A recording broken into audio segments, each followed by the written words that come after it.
Queremos saludar a las y los docentes de toda la provincia, fundamentalmente en este día que estamos aperturando la capacitación 2024 del CELAR.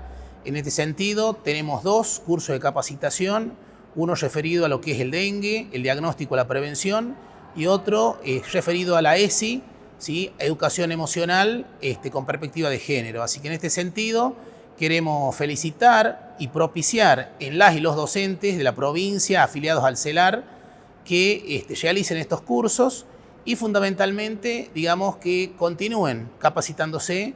Acá me acompaña la secretaria adjunta, Cecilia Tuya, y la encargada, la directora de capacitación, la compañera Hilda Lucero, así que junto con ellas damos apertura a la capacitación del CELAR 2024 y les deseamos una capacitación fructífera y que les sirva para su desempeño tanto áulico, profesional y en la vida. Saludos para todas y todos. Hola, ¿cómo están? Bienvenidos, bienvenidas nuevamente a otro ciclo de capacitaciones que inauguramos.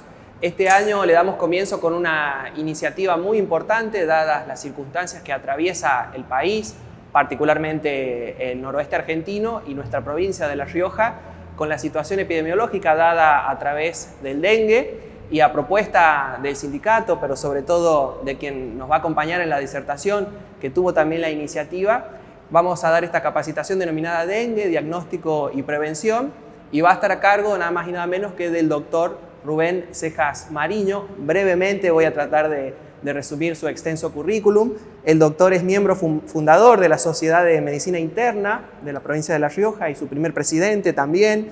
Es miembro titular de AMA, es médico fundador de la UTI del ex Hospital Presidente Plaza y también fundador de la UTI del Policlínico Julio Corso. También ha sido jefe de dicha unidad, es médico clínico, tiene especialidades también, director del Hospital de Tama, actualmente es director de Medifam y presidente de AMECLAR, si lo pronuncio bien. Así que bueno, sin más, les damos la bienvenida, les agradecemos a ustedes por participar y le damos el pase a nuestro disertante. Adelante. Bueno, muy buenas tardes. En primer término, mi agradecimiento al sindicato, particularmente a Hilda, a Guillermo. Con Hilda tenemos una vieja relación de amistad y esto significa un poco para mí romper el hielo de cosas de preconceptos que podemos tener nosotros, de ustedes hacia nosotros y de nosotros hacia ustedes. Lamento decirles, pero el dengue vino para quedarse. Es decir, vamos a pasar que hoy estamos cursando una epidemia a una endemia. La epidemia es el aumento del número de casos que se dieron en un tiempo determinado, eso es epidemia, y endemia es cuando la enfermedad es permanente de la región, de una determinada región. Por ejemplo, nosotros tenemos el Chaga, que es endémico. Es decir, porque la vinchuca se vino para quedarse. El dengue, por una serie de razones. El viajero. El viajero fue el responsable del COVID en el mundo. Nosotros decíamos de la China acá, cuando pasaban después los aviones, cómo se cruzaban, se acuerdan que fue el primer uno que había estado en Estados Unidos, bueno, el viajero también lo lleva al dengue. La pobreza, el hacinamiento, la urbanización, las casas tan pegaditas unas a otras. Entonces, si el vecino mío tiene dengue, es muy probable que yo pueda tener dengue. Es decir, hay una serie de condiciones socioeconómicas que hacen que el dengue se establezca ya como una endemia. El cambio climático, el calor, la humedad, son cosas que hacen que el dengue se va a convertir en una enfermedad endémica. La larva del dengue vive 240 días. Es decir, el mosquito que hoy dejó una larva en la pileta de natación, en la cosa del perro, en una maceta, cuando vuelve a haber condiciones favorables, humedad, calor, ese tipo de cosas, esa larva vuelve a vivir. Y puede ser una larva que hubiera estado infectada de dengue. Y cuando vuelve ese mosquito, vuelve con dengue. Entonces, vamos a tener este dengue endémico. Entonces tenemos que preparar todo el año para el tiempo de calor, el tiempo de humedad. Tenemos que estar preparados. Y bueno, hoy por hoy las vacunas, está controvertido el tema de las vacunas que se están haciendo son con virus atenuados. La diferencia que hay entre la vacuna del COVID y la vacuna del dengue, que es con virus atenuado, el virus atenuado es un virus tonto, para que ustedes me entiendan. Es un virus que está atontado, pero es un virus.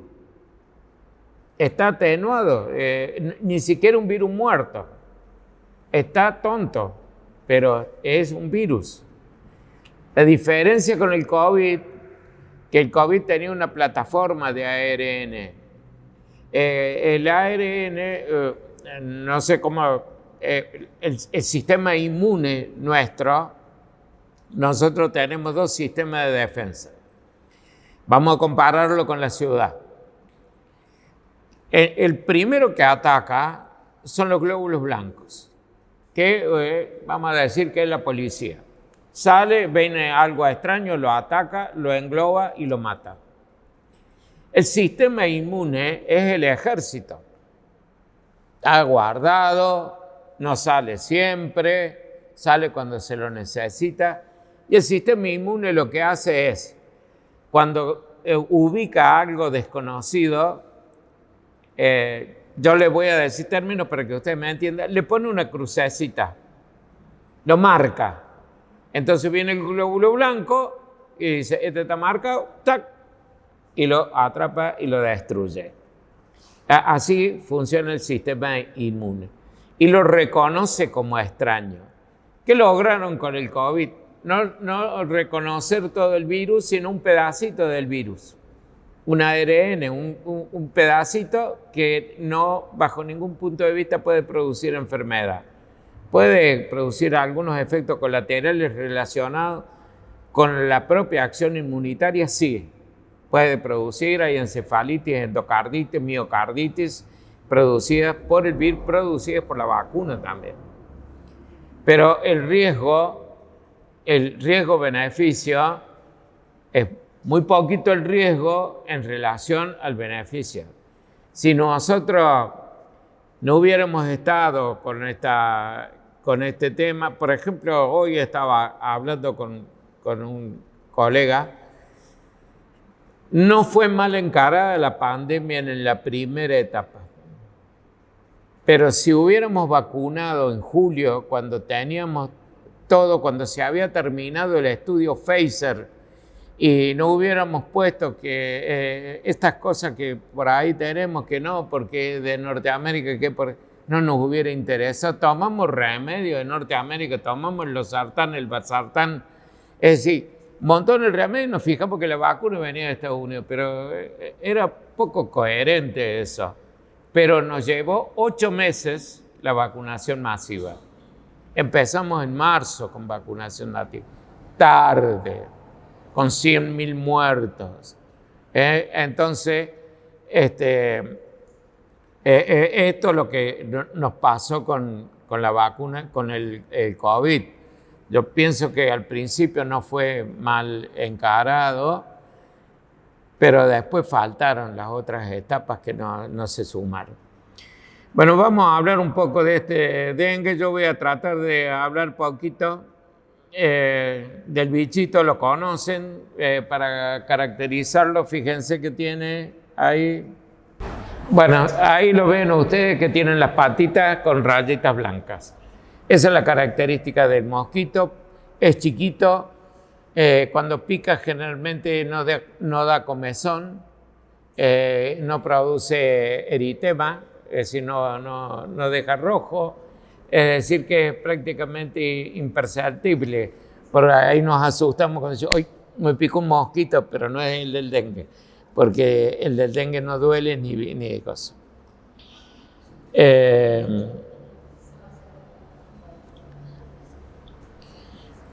Bueno, fíjense lo que la que lleva y trae el mosquito es la hembra. ¿Por qué? Porque la hembra, cuando copula con el macho, digamos, tiene los hijitos, pero necesita de proteínas que está la sangre. Por eso va y pica. Y cada 4 o 5 días copula y pone los huevos y deja las larvas. Y puede dejar hasta 100 huevos por tanda. Esta hembra infectada es la que va a ir a reinfectar, a volver a infectar. Es decir, hace poquito pasaron en Córdoba, en el colegio Alejandro Carbó, colegio que lo recuerdo con mucho cariño porque yo me recibí ahí, hubo 130 casos de alumnos y 60 docentes. ¿Quién se infectó? La comunidad de los mosquitos que viven ahí. El tiempo de que nosotros tenemos que aislarnos no es como el COVID, que tenemos que estar sin salir a la calle. Son el tiempo de que estamos febriles. Cuando estamos febriles nos quedamos en la casa porque eso hace que yo no sea el que lo llevo dentro mío el dengue. Me voy a visitarlo a Guillermo, me viene un mosquito y le contamino la casa a Guillermo. Entonces hay que quedarse en la casa. Después vamos a hablar de otras cosas, pero hay que tener en cuenta que la hembra, cuanto más llueve, cuanto más humedad, hay más mosquitos, más se reproduce y más posibilidad de contagio, ¿no?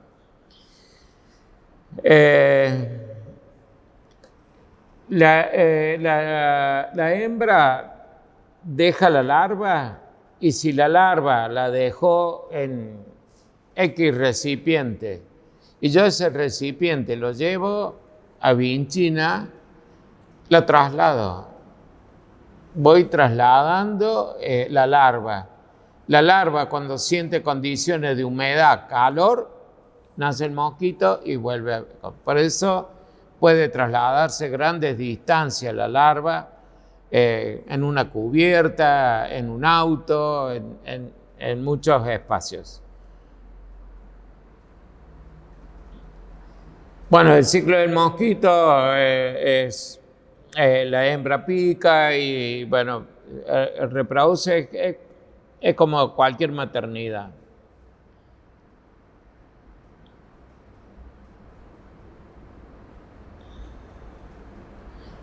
Bueno, acá estamos hablando de lo que todos ya hablaron, de descacharrar. ¿Qué cosas podemos hacer en la casa, por ejemplo? Tenemos planta, hay que regarla. Bueno, para evitar que nosotros hagamos un charquito, le ponemos una capita de arena. Ponemos una capita de arena arriba. Entonces regamos la planta, no se hace el charquito y el mosquito no tiene dónde ir. Para que no nos desprotejamos de las plantas. Es decir, que es una cosa vital para nosotros. Fíjense que acá dice que tan solo una tapita de gaseosa puede ir y dejar el huevo. El Aedes aegypti busca el agua limpia. a diferencia del mosquito estacional que se busca el agua estancada, el agua sucia. El Aedes aegypti busca el agua limpia. Trata de poner sus huevos en agua limpia.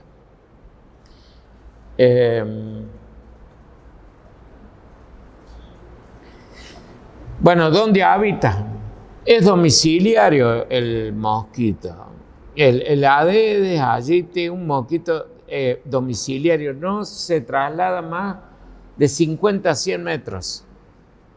Es decir, no es que como los mosquitos del campo que andan de un lado para otro, es domiciliario. Y en el domicilio, ¿en dónde se va a ir? En los lugares oscuros de nuestras casas. Detrás de la cortina, detrás del ropero, debajo de la mesa de luz, debajo de la mesa, debajo de la cama. Ahí se va a guarecer porque son los lugares húmedos donde él está cómodo. Y en los baños, que hay humedad, ahí se va a guarecer el mosquito. Y vuelvo a decirle, es domiciliario. Entonces, ¿qué tenemos que ver y hablar con nuestros vecinos? Si un vecino está con dengue, tiene que decir que tiene dengue. Che, vecino, tengo dengue. Para que mi vecino tome. Hoy en día es raro la urbanización de la provincia de La Rioja. La mayoría son casas realizadas por vivienda, por planes, y están pegadas una con otra. Entonces el mosquito de mi vecino no tiene ningún drama en venir a mi casa. Se viene a mi casa porque está al lado. Entonces este sistema de urbanización hace que el mosquito pueda trasladarse fácilmente de un lugar a otro. Hay una cosa importante sin sembrar nosotros pánico ni ninguna cosa. Al mosquito lo vamos a llevar, al dengue lo vamos a llevar nosotros de un lado para otro. Cuando comenzó la pandemia, se acuerda que simultáneamente había empezado una epidemia, un brote de dengue. Yo recuerdo que la primera persona que se declaró así públicamente fue una señora del barrio Matadero. Vive en el barrio Matadero y ahí estaba la señora con dengue. Yo atiendo un nieto de la señora que tenía dengue. Pero ¿qué es lo que él? Él fue a visitar a la abuela, vivía en los urbanos, se contagió de dengue y se lo llevó el dengue para los urbanos. Entonces, qué importante, quedarse cuando uno tiene dengue, salvo cosas de alerta que ya la vamos a ver, quedarse en la casa. Lo ideal es usar el tul, el viejo tul que usaban nuestros padres. Los niños protegerlos con tul. Los que hacen dengue más grave son los niños. Hacen dengue hemorrágico e inclusive en la primera, el niño es muy poco sintomático y tiene generalmente un dengue leve. Ni nos damos cuenta que el chico tuvo dengue. Pero ese niñito, si es vuelto a picar, va a ser un dengue hemorrágico y se va a morir. Entonces, si nosotros estamos compartiendo la pieza con un bebé, al bebé le ponemos tul. ¿Por qué? No hay ningún repelente que dure 12 horas. Ninguno. El mosquito tiene una modalidad de salir al atardecer o al amanecer. Es decir, entre las 6, 7 de la tarde, cuando se pone el sol, sale hasta las 10 de la noche y vuelve a salir a las 6, 7 de la mañana. ¿Quién se levanta a las 6, 7 de la mañana a ponerse el repelente? Nadie. El paciente que está enfermo con dengue debería estar con tul. Porque ese paciente debería estar con tul, debería usar repelente. ¿Por qué? Porque está infectado. Lo pica un mosquito, ese mosquito se infecta y va a infectar a otro. Y son el periodo de contagio es solamente 2 días antes de comenzar con la fiebre y cuando termina el periodo febril. Ahí se terminó el periodo de contagio. Esa persona no contagia más. Entonces, es un poquito de responsabilidad civil, social, familiar, de aislarse, de ponerse tul, de los chicos estar compartiendo la pieza con tul. Bueno, acá les traje la deltametrina. Esto de Talglés es un insecticida que lo pueden usar en el patio de la casa, lo pueden buscar, está en Mercado Libre, es mucho más potente para el Aedes aegypti que la caotrina, por ejemplo. Esto es lo que se puede fumigar en los patios, en los patios de la casa. Bueno, trae un prospecto, cómo lo diluimos y todo. Bueno, esto de fumigar periódicamente, usar repelente. Fíjense que en Estados Unidos, como tiene zonas endémicas, ahí les puse yo la permetrina. La permetrina no se puede usar sobre la piel, pero en Estados Unidos tienen ropa para la gente de campo impregnada de permetrina y eso dura de 2 a 3 años. Bueno, la usan, digamos, países un poco más avanzados que nosotros, pero nosotros podemos poner el repelente arriba de la ropa. Es importante, estamos todos de manga corta, pero es importante que en la escuela estemos de manga larga, estemos con el jean, con un pantalón grueso, porque nosotros no sabemos si el chiquito está con dengue o no está con dengue, si su familia tuvo dengue, inclusive, como les dije recién, el niño es mucho más asintomático que el adulto. Bueno, a ver si está acá. Una de las cosas que nos tenemos que acostumbrar si el dengue se va a hacer endémico es poner la tela mosquitera en las ventanas de la casa. Empezar a pensar este año, a decir, bueno, de a poco voy a ir poniendo tela mosquitera, aunque la era Milei está muy difícil, pero vamos a ir poniendo tela mosquitera en las habitaciones particularmente, en las ventanas, en todos esos lugares, porque el año que viene vamos a tener dengue de nuevo.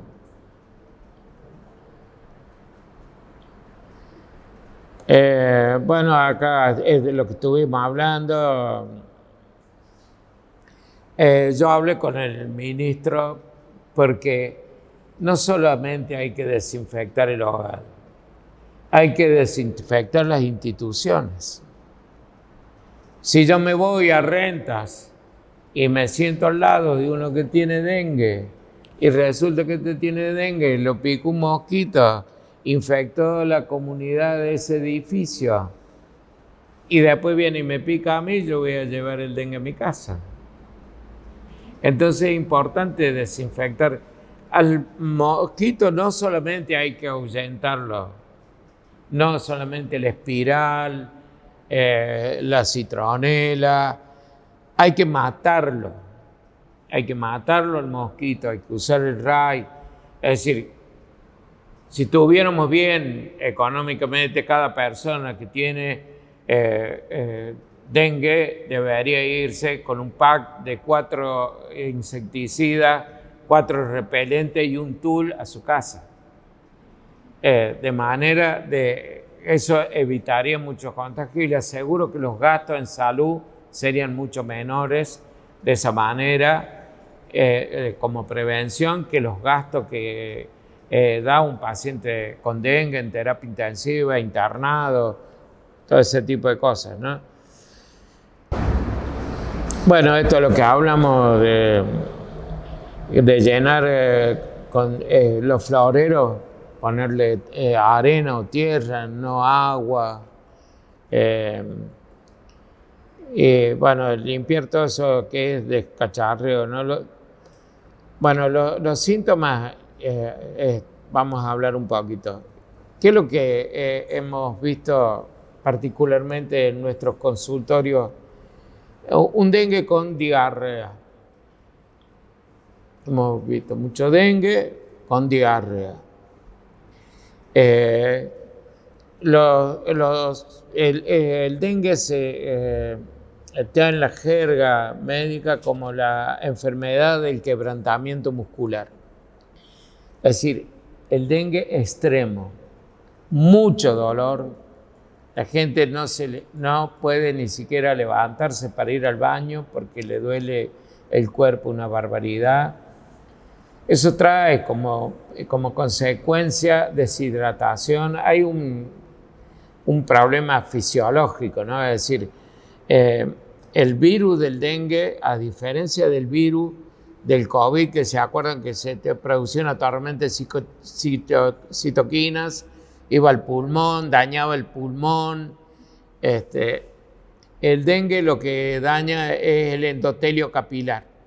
Es decir, nosotros, en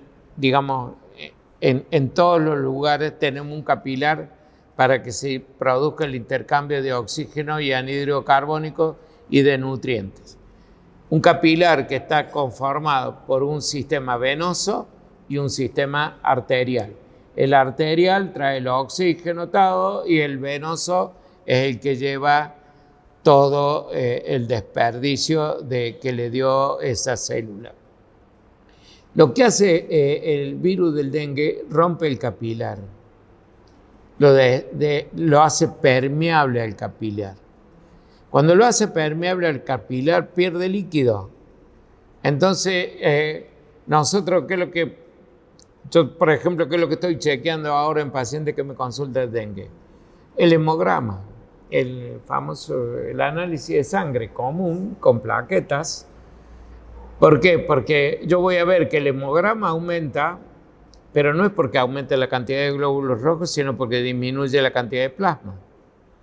El plasma se va escurriendo y por eso es difícil de tratar, porque se produce lo que llama una coagulación intravascular diseminada y la fuga de proteínas. Las proteínas se van de la sangre y la proteína es la que lo mantiene el agua o el plasma dentro de la sangre porque no puede circular solita. La proteína circula rodeada de agua. Entonces, cuando se va, cuando se extravasa, cuando se rompe el capilar, sale, pero sale con agua. Entonces, ¿a qué me va a llevar a mí? A la deshidratación. Si yo me deshidrato, ¿qué va a pasar en el capilar? Voy a hacer una retención de la sangre que estaba en el capilar, se va a coagular ahí, va a producir la coagulación intravascular diseminada, me va a consumir los factores de coagulación y me muero por un shock hipovolémico o hemorrágico, que es como muere el paciente enfermo de dengue. Entonces, tiene dolor en los huesos, dolor de cabeza, dolor retroocular, diarrea y vómito. ¿Todos tienen igual? No. Hay alguno que va a consultar porque tiene dolor de cabeza, hay otro que va a consultar porque tiene fiebre y diarrea. Lo que hace yo particularmente, todo paciente febril, hoy yo le pido laboratorio para dengue y laboratorio para COVID, para las dos cosas. Es decir, llegar a un diagnóstico. Es decir, no es lo mismo una persona dejarla pasar y que nunca supo que tuvo COVID, que tuvo dengue, porque tiene que extremar los cuidados y en la próximamente va a salir la vacuna para la persona que tuvo dengue. Las vacunas que están haciendo actualmente, sobre todo hay algunas vacunas en Estados Unidos que han dado muy buen resultado, pero en menores de 16 años que tuvieron dengue. Eso lograron una efectividad del 86%, muy efectiva. Si se la ponían a chicos que no tenían dengue, la efectividad era entre el 45 y el 56%. Dependiendo de la cepa, no se olviden que el dengue tiene 4 cepas, el único que deja inmunidad permanente es la cepa 1. Si yo me llego a infectar con un mosquito, con un virus de cepa 1 del dengue, voy a tener inmunidad para toda mi vida. Pero si yo tengo una infección por cepa 1 y después me pico un mosquito con cepa 2, puedo hacer un dengue hemorrágico. Entonces, en eso está trabajando el mundo, en la vacuna, para evitar la reinfección por dengue. Bueno, ahora, ¿cuáles son las recomendaciones que uno le da a los pacientes, ¿no? Primero, no tomar ningún antiinflamatorio como diclofenac, ibuprofeno. Eso calman el dolor a través de la inhibición de una enzima que tiene que ver con el proceso inflamatorio. Esos están totalmente prohibidos. El único analgésico recomendado es el paracetamol. Es el único recomendado. Para el vómito, la metoclopramida, famoso y viejo y querido Reliberan, es el único que está indicado para el vómito. Los remedios para la presión, ¿qué hacemos? Hay que disminuir la dosis porque si nosotros tenemos una deshidratación y estamos tomando remedios para la presión, estamos contribuyendo a la contracción vascular y eso hace que se agrave un dengue. No tienen que tomar diuréticos porque ya están perdiendo plasma por la lesión endovascular. Entonces no hay que tomar diuréticos. Es decir, el médico, cuando está frente a un paciente que puede tener dengue, tiene que tener en cuenta todas esas cosas. ¿Qué es lo que está tomando usted? Yo, por ejemplo, hay un remedio nuevo que se usa para la diabetes, que es la empagliflozina, que tiene un efecto diurético. Entonces, ¿qué está tomando? No, suspéndalo por ahora hasta que vuelva de nuevo. Son 6-7 días. Hasta que vuelva de nuevo a recuperar el plasma, todo ese proceso que tiene que seguir. La otra cosa que tenemos que tener en cuenta, hoy tuve, por ejemplo, un paciente, le pido un hemograma, tenía plaquetas bajas, no muy bajas, pero del valor de 150 tenía 130, tenía los glóbulos blancos bajos, tenía un hematocrito alto. Ese paciente yo le tengo que hacer todos los días un hemograma. Todos los días tengo que saber cómo va evolucionando. ¿Por qué? Porque si me empieza a bajar las plaquetas, yo voy a tener un dengue hemorrágico, no voy a tener quien me coagule. Entonces el seguimiento es de todos los días. No es hacer el diagnóstico de dengue y bueno, arréglatela. No. Hay que hacer un hemograma todos los días para ir siguiendo la evolución. La otra cosa que tienen que ver, tomar mucho líquido. En particular, entre 2 litros y 3 litros por día extra.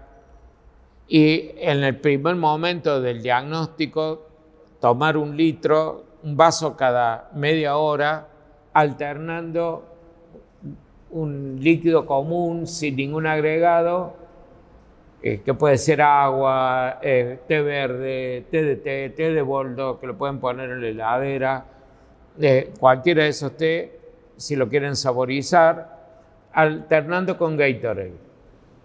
Porque el Gatorade me va a aportar minerales, va a aportar azúcar, es decir, me va a hacer también un aporte calórico. Entonces, alterno y tomo entre 2 y 3 litros de agua. ¿Qué me puede pasar?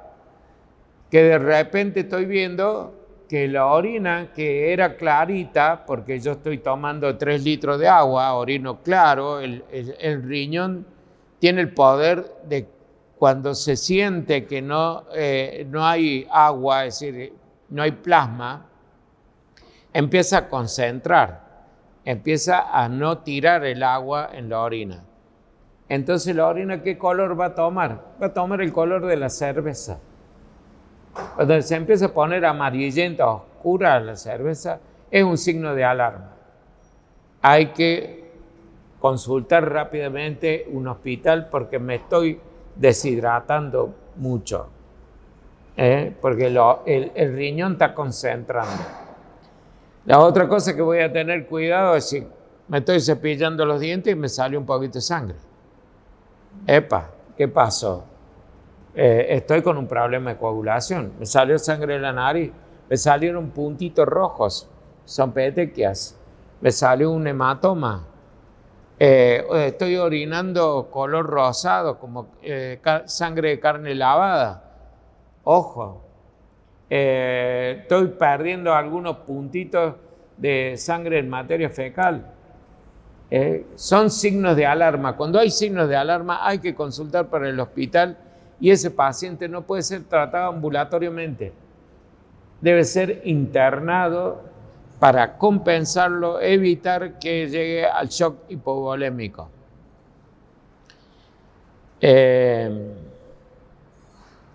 Bueno, hay un dengue hemorrágico, un poco hablamos. Bueno, este es lo que yo le quería mostrar, ¿ves? En otros países está el tul. El enfermo duerme con tul. Inclusive yo he visto fotos de otros países en donde en la guardia le ponen el tul. Ustedes han visto que en Buenos Aires hacen cola en el hospital para ir a la guardia. Y allá en Colombia, por ejemplo, le ponen tul a cada uno de los pacientes que está esperando la guardia. ¿Por qué? Porque me va a infectar el hospital. Se va a infectar la comunidad de mosquitos, me va a infectar el hospital. El pobre paciente que está enfermo del corazón se va a agarrar un dengue. Entonces, son precauciones que se tienen que tomar. Bueno, ahí le mostré el insecticida, los repelentes. Acá yo le puse con vainilla, pero ese con vainilla no estaba del todo probado, pero sí hay probado con citronela. La citronela se prepara 200 centímetros cúbicos de crema humectante, no crema con grasa, como las cremas nutritivas que usan. Esa no, porque no penetra bien en la piel. Crema humectante con 200 centímetros cúbicos de crema y 40 gotitas de esencia de citronela. Es un repelente alternativo casero. Bueno, el tema este de la controversia con la vacuna, como son virus atenuados, la Organización Mundial de la Salud por ahora está diciendo, en una epidemia de dengue sobre un paciente que no sabemos si tiene dengue o no, no lo vacunemos porque podemos agravar el cuadro. Hay distintas posiciones, hay gente que dice hay que vacunar ahora. Bueno, no está del todo definido. Tengo una pregunta, doctor. Hay un periodo febril, digamos, que es en el que se contagia y en el que se sugiere el aislamiento, pero he tenido conocidos que ni bien terminado el periodo febril se han reincorporado de inmediato al trabajo y han tenido algún bajón de estrés corporal, de desgano, inclusive de desvanecimiento. Después del periodo febril, ¿es recomendable durante un día al menos descansar el cuerpo o cuándo uno puede volver al trabajo? Acordamos 11 días de reposo. ¿Por qué? Porque esa recaída que vos me hablas después del tercer día es lo más peligroso que hay en el dengue. Si tiene fiebre y tuvo una recaída después de haber dejado de tener fiebre, ojo, porque este tipo puede hacer un dengue grave. Entonces el periodo son 10 días de un periodo de mayor seguridad. El primer periodo febril dura entre 3 y 5 días. Cuando yo me agarro el dengue, tengo 2 días antes que estoy contagiando, pero estoy asintomático. Tengo fiebre, me va a durar 2 o 3 días, entre 3 y 5 días. Y después tengo que esperar si no tengo recaída. Por eso estamos hablando de 10, 11 días de reposo con el dengue. Todos los medicamentos que de alguna manera tengan que ver con el sistema vascular o el sistema renal, hay que suspenderlo. Por ejemplo, yo te decía, la metformina es actúa a nivel de muscular mejorando la resistencia a la insulina. No tiene nada que ver ni con el corazón, ni con los vasos, ni con el riñón. Yo tengo entendido que lo que lo lleva a la insuficiencia renal aguda no es precisamente la pérdida de proteínas por orina, sino la lesión endovascular que va a llevar a que vos no tengas albúmina en sangre, va a estar extravasada, va a estar extravascular. Entonces el riñón no va a dejar de funcionar como tal. El riñón es un filtro, pero no nos olvidemos que el organismo es extremadamente sabio en la conformación. Si vos tenés que estar cursando un shock hipovolémico, el organismo lo primero que protege es el cerebro y el corazón. Lo inhibe a la circulación en todos los lugares, inhibe la circulación en el riñón, inhibe la circulación en el hígado y trata de mandar todo lo que pueda, lo que tenga para el corazón y el cerebro, que son los 2 órganos vitales. Eso ocurre en cualquier shock que vos tengas, en cualquier shock, el organismo va a decidir eso. Entonces, si vos tenés que sobre la deshidratación no tenés flujo cerebral, una de las cosas que hablábamos recién de los remedios de la presión, por ejemplo, hay que disminuir la dosis, porque al tener menos plasma se produce una hipotensión. Si yo lo hipotenso más todavía, no voy a tener flujo renal. No hay que tomar ni aspirina, ni ninguno de los que puedan. A ver, la mayoría de los antiinflamatorios inhiben enzimas que tienen que ver con la coagulación. ¿Me entendés? Es decir, la aspirina es un antiagregante plaquetario. Impide cuando vos vas a formar un coágulo, tenés una lastimadura, lo primero que hace las plaquetas se juntan como un racimo de uva y tapan donde te lastimaste. Eso es lo que hacen las plaquetas. Las plaquetas son redonditas, se juntan, se pegan entre sí y forman el coágulo. ¿Qué hace la aspirina? Hace que ese pegamento que tienen las plaquetas no funcione. Entonces no coagula. Entonces ninguno de los antiinflamatorios hay que tomar porque corre ese riesgo de actuar como un antiagregante plaquetario. No repelente, sino hay que echar insecticida. Hay que matarlo al mosquito, hay que echar ray o bien algún otro tipo de insecticida, pero hay que buscar en todos los lugares donde se guarece. Lo que hablamos recién, detrás de la cortina, detrás del ropero, debajo de la cama, debajo en la mesa de luz. La mesa de luz que nosotros no le llevamos, la apunté a un lugar húmedo, porque ponemos el calzado es húmedo, lo transpiramos. Es decir, es un sitio ideal para el mosquito. Es más que el ropero. Eso hay que clorarlo por encima del rango que se usa para clorar. Es decir, vos tenés un rango que yo no lo tengo, pero eso se mide de una cantidad de clorarla de una manera que vos puedas nadar y estar en la pileta. En esta época, lo que tenés que es pasar ese nivel para matarle a la larva. ¿Me entendés? Es decir, vos pasás el nivel de cloración y le matás a la larva. Hay que evitar el alcohol, porque el alcohol es vasodilatador, y hay que evitar los condimentos, como el picante, el pimiento, todo eso, porque son vasodilatadores. Entonces hay que evitar los vasodilatadores porque nosotros ya tenemos un problema con el dengue de vasodilatación y lesión endovascular.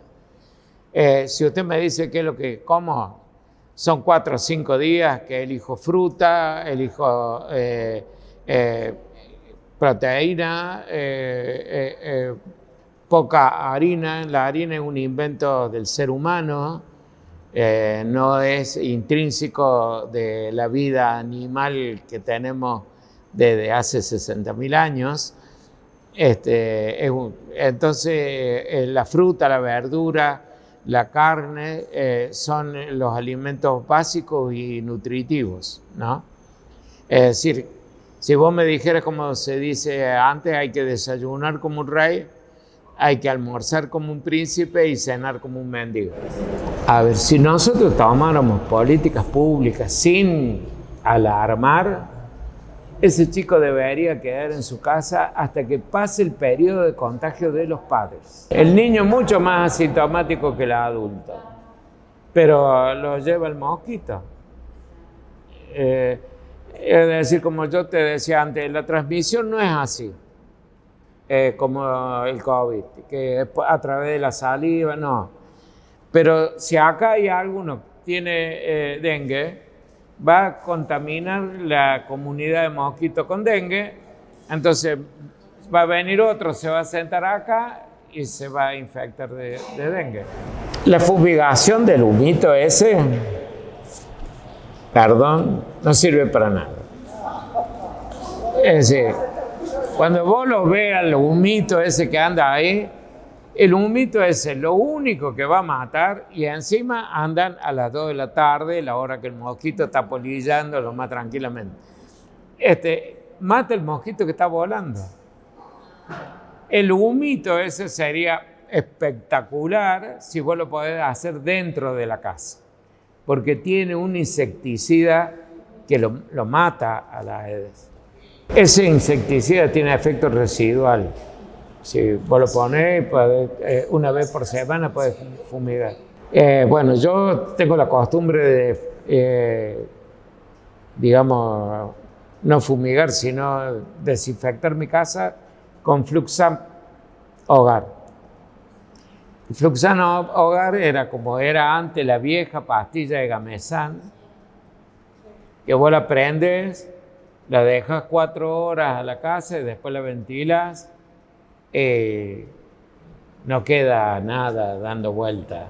Flux con una X grande, San Hogar. Bueno, les agradezco mucho. Esperemos que